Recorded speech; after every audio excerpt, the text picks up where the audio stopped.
My name is Detective Sarah Chen, and I've spent the last 15 years investigating cases that others have given up on.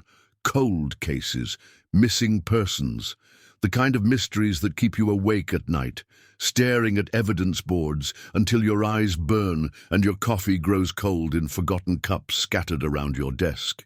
I've seen families torn apart by unanswered questions, witnessed the slow decay of hope as months turn into years without resolution, watched as entire communities are haunted by disappearances that defy explanation.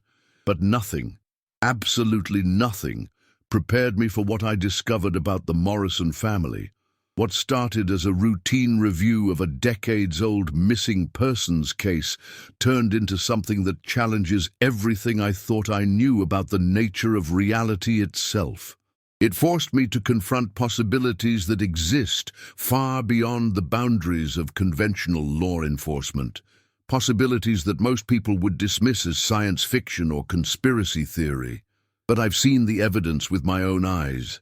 I've held documents that aren't supposed to exist. I've spoken with witnesses who were told to forget what they saw. And I've discovered that some secrets are so dangerous, so fundamentally threatening to our understanding of the world, that entire government agencies exist solely to keep them buried. It was a grey Tuesday morning in October 2005 when I first encountered their file in the basement archives of the FBI field office in Phoenix. The fluorescent lights flickered intermittently, casting strange shadows across rows of filing cabinets that contained the accumulated mysteries of the American Southwest.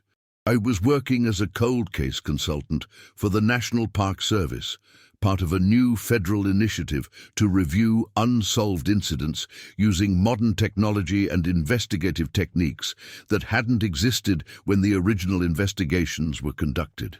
The Morrison file was contained in a thick manila folder, yellowed with age and brittle at the edges, bound with red string that had faded to pink over the intervening years. Inside were photographs of 3 children who had vanished without a trace during what should have been a simple family vacation to the Grand Canyon. Tommy Morrison, age 12, with sandy brown hair that refused to stay combed and a gap-toothed smile that radiated pure mischief.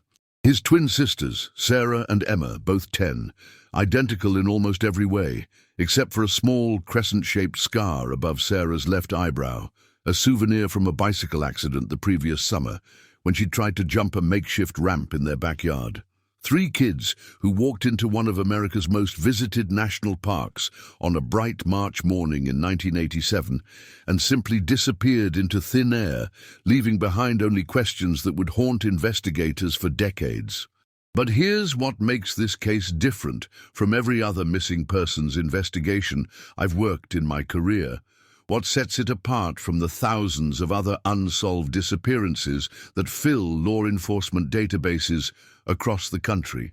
18 years after their disappearance, Google Earth captured something in those ancient canyon walls that shouldn't exist. Something that defied every law of physics and challenged the fundamental assumptions that govern our understanding of time and space. What I found embedded in 6-million-year-old rock would change my life forever, cost me my security clearance, and open my eyes to secrets that the federal government has been desperately trying to hide for longer than most people have been alive. It would also force me to accept that the Morrison family's fate was connected to something far stranger and more terrifying than murder, kidnapping, or any conventional crime that law enforcement agencies are equipped to handle. The Morrison family lived at 1247 Maple Street in Flagstaff, Arizona, in a modest 2-story house with white aluminum siding and a small front porch where Linda Morrison grew tomatoes in red clay pots during the summer months. It was the kind of neighborhood where children still rode their bicycles without helmets, where front doors remained unlocked during daylight hours, and where neighbors borrowed cups of sugar without thinking twice about repaying the debt. Frank Morrison, 38 years old, worked as a senior mechanic at Patterson Ford dealership on Route 66, a job he'd held for over 12 years and where he was respected by colleagues and customers alike for his diagnostic skills and uncompromising honesty. Frank had grown up in Flagstaff, graduated from Flagstaff High School in 1967, and served briefly in the Army during the final years of the Vietnam War, though he'd never been deployed overseas. His military service had been spent at Fort Huachuca in southern Arizona, where he'd worked as a vehicle maintenance specialist and learned the mechanical skills that would later support his family. He was a quiet man who preferred working with his hands to making conversation, but those who knew him well described him as reliable, honest, and devoted to his family above all else. Linda Morrison, 35, had moved to Flagstaff from Tucson after college to take a teaching position at Pine Ridge Elementary School, where she taught third grade with a combination of patience and creativity that made her beloved by students and parents throughout the community. She had a master's degree in elementary education from the University of Arizona and had been recognized twice by the school district for her innovative teaching methods. Linda was the social organizer in the Morrison household, the one who remembered birthdays and anniversaries, who planned family outings and maintained relationships with extended family members scattered across Arizona and California. Their marriage was by all accounts solid and happy. Friends and family members described Frank and Linda as deeply in love. Even after 15 years of marriage, they rarely argued in public, supported each other's careers and interests, and seemed to genuinely enjoy each other's company. Linda would often bring Frank lunch at the dealership on slow afternoons, and Frank had spent countless weekends helping Linda set up her classroom at the beginning of each school year. They attended First Baptist Church every Sunday, participated in church potluck dinners, and had been talking about taking a marriage enrichment course offered by their pastor. Tommy Morrison was everything you'd expect from a 12-year-old boy growing up in northern Arizona in the 1980s. He loved baseball, played shortstop for the Flagstaff Thunder Little League team that his father coached, and had a batting average that consistently ranked in the top 3 players in his age group. He was fascinated by science, particularly geology and astronomy, and had converted half of the family's garage into a makeshift laboratory where he conducted experiments that sometimes worried his parents and frequently annoyed the neighbors with unexpected smells and sounds. Tommy's bedroom walls were covered with photographs of rock formations, star charts, and maps of the Grand Canyon that he'd been collecting since elementary school. He owned a small telescope that he'd bought with lawn mowing money, and he spent countless clear nights on the family's back deck, charting the movements of planets and trying to identify constellations with the help of library books on astronomy. His teachers described him as curious, intelligent, and occasionally disruptive, when his enthusiasm for learning exceeded the pace of classroom instruction. The twins, Sarah and Emma Morrison, were 10 years old, and as different as two people sharing identical DNA could possibly be. Sarah was cautious, thoughtful, and prone to worry about things that hadn't happened yet and might never occur. She loved to read, often finishing books intended for children several years older, and she had a particular fascination with mystery stories and fairy tales, where clever protagonists solve problems through careful thinking rather than physical action. Sarah was also artistic, spending hours drawing detailed pictures of animals and landscapes with colored pencils that she kept organized in a special case her grandmother had given her for Christmas. Emma, born 27 minutes after her sister, was Sarah's opposite in almost every way. She was adventurous, impulsive, and constantly testing the boundaries that adults tried to establish for her safety. Emma loved climbing trees, catching lizards, and exploring the desert areas around Flagstaff that most children her age were forbidden to visit alone. She was athletic and competitive, usually beating children older than herself in foot races and showing a natural talent for gymnastics that her parents hoped might lead to scholarship opportunities when she reached high school age. Despite their differences, the twins were inseparable. They shared a bedroom by choice, rather than necessity, whispered secrets to each other during family car trips, and had developed their own private language of gestures and expressions that allowed them to communicate without speaking. Linda often joked that raising twins was like having one child with two completely different personalities, because Sarah and Emma seemed to function as a single unit that could approach problems from multiple angles simultaneously. Frank had been planning their Grand Canyon trip for over 6 months, carefully saving overtime pay from weekend shifts at the dealership and researching every aspect of their outdoor adventure with the methodical precision that characterized his approach to mechanical repairs. He called it the adventure of a lifetime, and his eyes would light up with genuine excitement whenever he talked about showing his children the majesty of one of the world's most spectacular natural wonders. This wasn't going to be a casual weekend camping trip. Frank had purchased top-quality equipment from Mountain Sports, a large Coleman tent rated for family use, sleeping bags designed for desert temperature fluctuations, a camp stove that could operate reliably in windy conditions, and even a portable lantern system powered by rechargeable batteries. He'd studied topographical trail maps until he could navigate them blindfolded, memorize the locations of water sources and emergency shelters, and compiled detailed weather forecasts for their planned dates of travel. Frank had also enrolled in a wilderness first aid course offered by the American Red Cross at Coconino Community College, spending 3 Saturday mornings learning how to treat injuries and medical emergencies that might occur miles from the nearest hospital.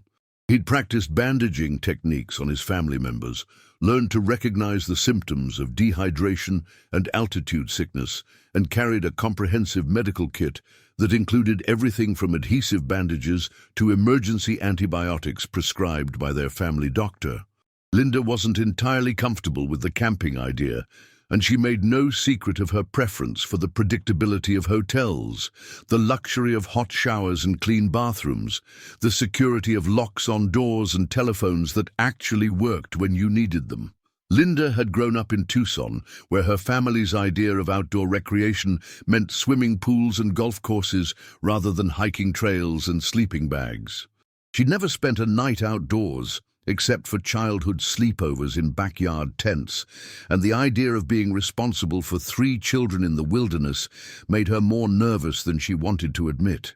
But Linda could see Frank's passion for the outdoors, could hear the genuine excitement in his voice when he described watching sunrise paint the canyon walls in brilliant shades of gold and crimson. She knew how hard he'd been working, pulling double shifts and sacrificing his weekend recreational time to save money for this special family vacation. She also recognized that this trip represented something important to Frank, a chance to share his love of nature with his children and create memories that would last their entire lives.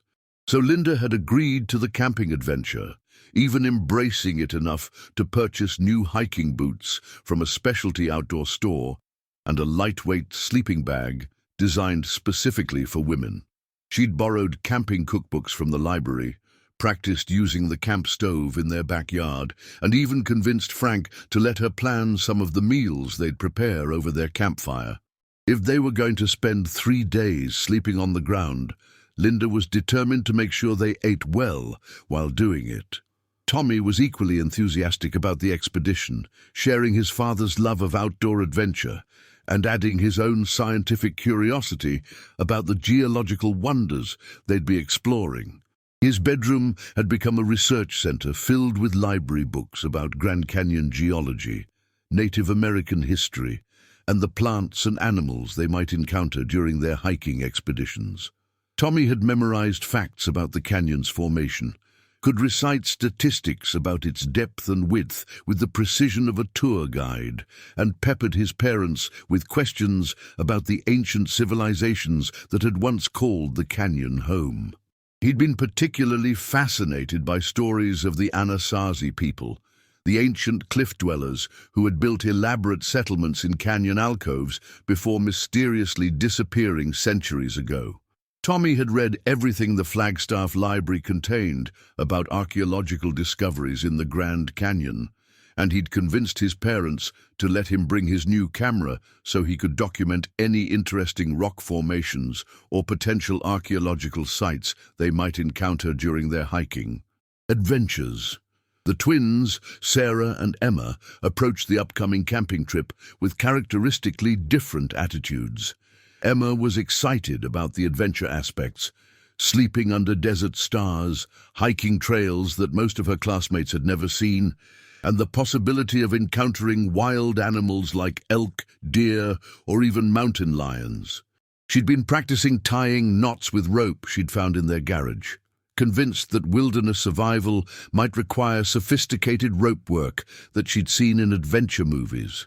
Sarah was more cautious about the camping experience, secretly worried about sleeping in a tent where strange sounds might keep her awake all night, but she didn't want to be the family member who spoiled everyone else's excitement with unnecessary concerns. She'd been reading books about Grand Canyon history, particularly stories about early explorers and settlers, and she was looking forward to seeing the places she'd been reading about for months. Sarah had also been practicing her drawing skills, hoping to create a detailed artistic record of their family adventure that she could share with her classmates when they returned to school. What none of the Morrison family members knew, what none of them could have possibly imagined as they made their careful preparations and excited plans, was that this trip would become the last time anyone would see them alive. Or at least, that's what everyone thought for 18 long years, until satellite technology revealed something embedded in ancient canyon walls that defied every law of physics and challenged our fundamental understanding of reality itself. They left Flagstaff on the morning of March 15, 1987, in Frank's pride and joy, a powder blue 1985 Ford F-150 pickup truck that he'd purchased used from a dealer in Phoenix but had maintained in pristine condition through meticulous care and regular maintenance. The truck represented more than transportation to Frank. It was a symbol of his mechanical expertise and his ability to provide for his family's needs. He'd rebuilt the engine himself, installed a heavy-duty suspension system for rough terrain driving, and even added a custom toolbox in the truck bed where he kept emergency repair equipment. The truck bed was carefully packed with their camping equipment, each item secured with bungee cords and arranged to maximize space while ensuring easy access to frequently needed supplies. Linda had prepared enough food for 3 days of outdoor cooking, her famous tuna fish sandwiches wrapped in wax paper, a large cooler filled with sodas and bottled water, homemade chocolate chip cookies that were Tommy's favorite treat, and ingredients for several campfire meals that she'd been planning for weeks. Tommy carried his new Kodak camera, a birthday gift he'd received 2 months earlier, along with 3 rolls of film that he planned to use documenting their grand adventure. He'd been practicing photography techniques, learning about composition and lighting from library books, and he was particularly excited about the opportunity to photograph sunrise and sunset over the canyon rim. Emma had packed her collection of small notebooks where she recorded interesting observations about animals and plants, while Sarah carried a sketch pad and her organized set of colored pencils for creating artistic documentation of their trip. The drive from Flagstaff to Grand Canyon National Park should have taken less than 2 hours along Highway 180, a scenic route that Frank had traveled dozens of times during his bachelor days when he'd made solo camping trips to remote areas of northern Arizona. The weather on March 15th was perfect for mid-March camping. Clear skies, temperatures in the comfortable 70s during the day, with expectations of cool but not uncomfortable temperatures after sunset, and just enough breeze to make the high desert air feel fresh and clean. Frank had made reservations for campsite number 47 at Mather Campground, one of the most popular camping areas in Grand Canyon National Park, for 3 nights. March 15th through 18th. His plan was methodical and well-researched, based on months of studying park maps and consulting with experienced campers who'd shared their knowledge at the outdoor equipment store where Frank had purchased their gear. They would arrive at the park in early afternoon, set up their campsite while the sun was still high and bright, spend their first evening getting acclimated to outdoor living, and then spend the next 2 full days exploring some of the easier hiking trails that were suitable for children and inexperienced hikers. Park rangers at the entrance gate later confirmed that the Morrison family had checked in at approximately 12:30 p.m. on March 15, 1987. Ranger Julie Hastings, who was working the entrance station that day, remembered them clearly because of the children's obvious excitement and the family's friendly, enthusiastic demeanor. Tommy had immediately bombarded her with detailed questions about the best viewpoints for photography, the optimal times for capturing sunrise and sunset images, and whether there were any special geological formations that weren't included in the standard tourist brochures. The twins had been fascinated by Ranger Hastings' uniform, badge, and official park service equipment, asking detailed questions about her job responsibilities and whether she'd ever encountered dangerous wild animals during her work. Emma had been particularly interested in stories about mountain lions and bears, while Sarah had wanted to know about the history of the park and whether there were any ancient Indian ruins that families were allowed to visit without special permits. Frank had seemed relaxed and happy during their check-in process, asking practical questions about campfire regulations, water availability, and the locations of the nearest medical facilities in case of emergency. Linda had appeared somewhat nervous, but was clearly making an effort to embrace the adventure, asking Ranger Hastings for recommendations about easy hiking trails that would be suitable for children and tips for cooking meals over a campfire. A typical family of 5, excited about their vacation, with no idea they were driving towards something that would become one of the most baffling and disturbing disappearances in National Park Service history. The first sign that something was terribly wrong came on the morning of March 17, 1987, when the Morrison family failed to check out of their reserved campsite as scheduled. Park Ranger Michael Torres was conducting his routine morning rounds through Mather Campground when he noticed that campsite number 47 still appeared to be occupied, despite being scheduled for new arrivals that afternoon. The family's large Coleman dome tent was still pitched in the designated camping area, guy lines properly tightened and adjusted, rainfly securely fastened against the morning breeze that was typical for early March weather in northern Arizona. But something felt wrong to Ranger Torres, who had been working at Grand Canyon National Park for over 8 years and had developed an intuitive sense for situations that weren't quite normal. There was no movement around the campsite, no sounds of a family preparing breakfast or packing up their equipment, no signs of the normal morning activity that he'd expect from a family with 3 children. The Morrisons' powder blue Ford pickup truck was nowhere to be seen, and the campsite had an eerie, abandoned quality that made Torres uncomfortable, despite his years of experience dealing with various camping situations.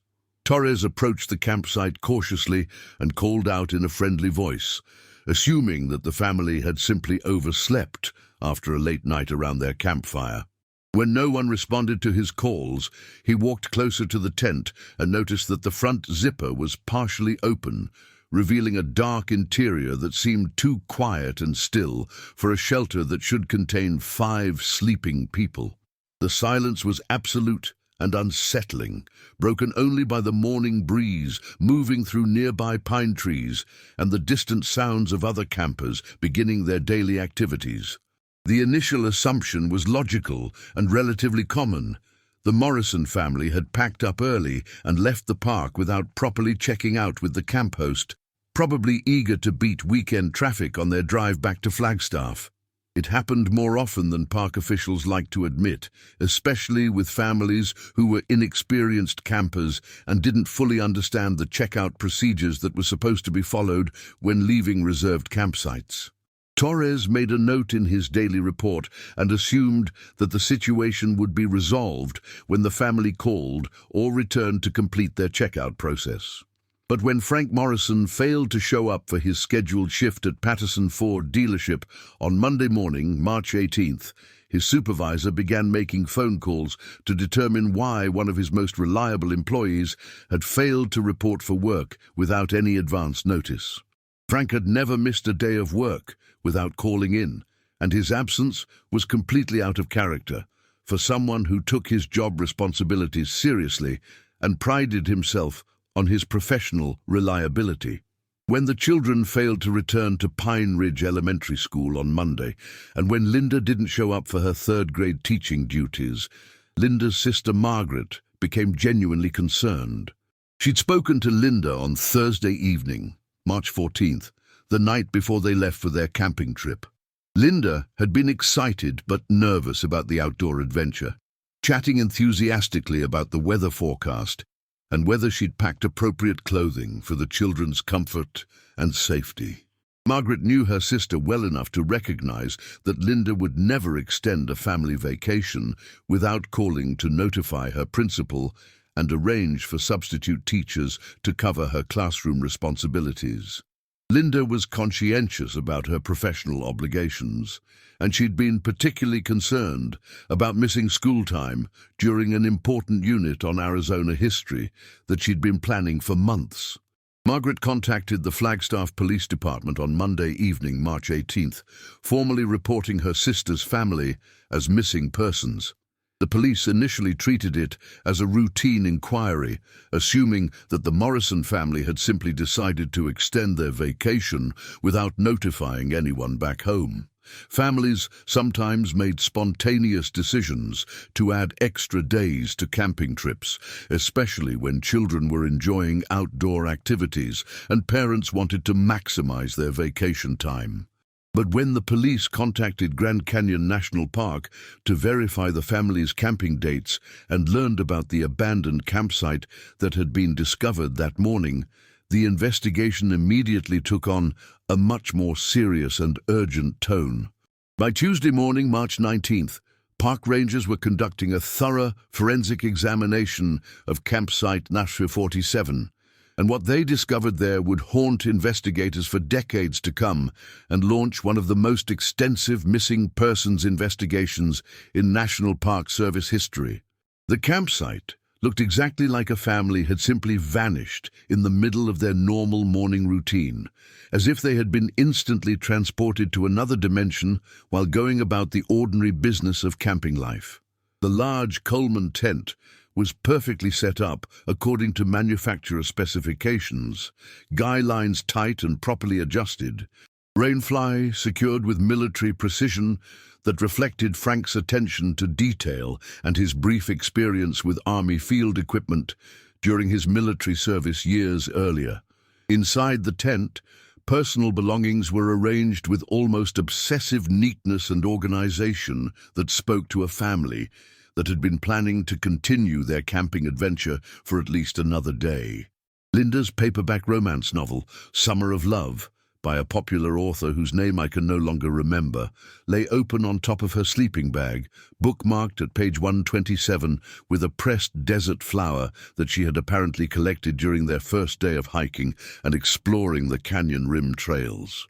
Frank's reading glasses were folded and placed carefully on his pillow, positioned next to a small spiral notebook where he'd been recording their daily activities, expenses, and observations about camping techniques that were working well or needed improvement for future outdoor adventures. His handwriting was neat and methodical, recording details like tent stakes hold well in sandy soil, and camp stove works perfectly at this altitude, and Linda's coffee tastes better over campfire than at home. The twins' matching teddy bears, worn soft and faded from years of bedtime comfort, were tucked carefully into their sleeping bags as if the girls had arranged them with care before leaving the tent for what they expected to be a temporary absence. Sarah's sketchpad lay open to a detailed drawing of the canyon view from their campsite, executed with the artistic skill that her teachers had been encouraging her to develop through special art projects at school. Emma's collection of small observation notebooks was stacked neatly beside her sleeping bag, filled with detailed notes about desert plants and animal tracks that she'd discovered during their first day of exploration. Tommy's new Kodak camera sat on top of his backpack, with the careful placement that suggested he'd been planning to take it with him on a morning hike, but had set it down temporarily for some reason that would remain forever unknown. Later investigation would reveal that Tommy had already taken 17 photographs during their first day at the Grand Canyon, documenting their arrival, campsite setup, and initial explorations of the South Rim Trail system. The photos, when developed by FBI technicians, would show a happy family enjoying a perfect camping experience, with no signs of distress, conflict, or any indication that tragedy was about to strike. But here's what disturbed the investigating rangers most, what made this disappearance fundamentally different from any other missing persons case in park history. What transformed a routine camping incident into something that defied logical explanation? The family's campfire had been properly extinguished and was completely cold, suggesting that it had been out for many hours, but sitting on their camp stove was a pot of coffee that was half full and still warm to the touch. Someone had recently brewed coffee in that pot. The metal was warm enough to suggest recent use. Steam was still faintly visible in the cool morning air, and the coffee inside was fresh enough that investigators could smell the distinctive aroma of recently ground beans. But there was absolutely no sign of the Morrison family anywhere in the surrounding area. No indication that anyone had been present at the campsite for hours. No explanation for how coffee could have been brewed by people who seemed to have vanished without a trace.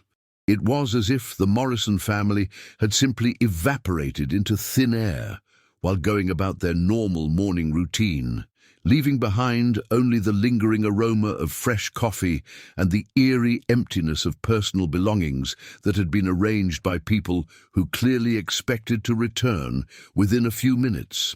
The coffee was still warm enough to drink, but the people who had brewed it had disappeared as completely as if they had never existed. The Morrisons' powder blue Ford pickup truck had left clear tire tracks leading from their designated campsite toward the main campground road. But those distinctive tracks disappeared completely and inexplicably once they reached the asphalt pavement of the park's internal road system. This was puzzling because the soil conditions around the campsite should have left traces on the truck's tires that would remain visible for at least several hundred yards of driving, especially if the vehicle was carrying the additional weight of 5 passengers plus camping equipment. No other campers in the area reported hearing a vehicle start up during the pre-dawn hours of March 17th. Which was unusual because truck engines tend to be louder during cold morning starts, and sound carries exceptionally well in the clear, dry air of the high desert environment around the Grand Canyon. No witnesses reported seeing the distinctive blue Ford pickup truck on any of the canyon's scenic drives during the early morning hours, despite the fact that the park's road system was limited enough that a vehicle leaving Mather Campground would almost certainly be noticed by other early rising campers or park employees. It was as if the truck, like the family itself, had simply ceased to exist the moment it left the dirt and gravel surface of the campsite area and moved onto the paved roads that connected different sections of the national park. This would become one of the most puzzling aspects of the entire investigation, because a 1985 Ford pickup truck carrying 5 people should not be able to disappear without a trace from a limited road system that was monitored by park rangers and used by hundreds of other visitors during any given day.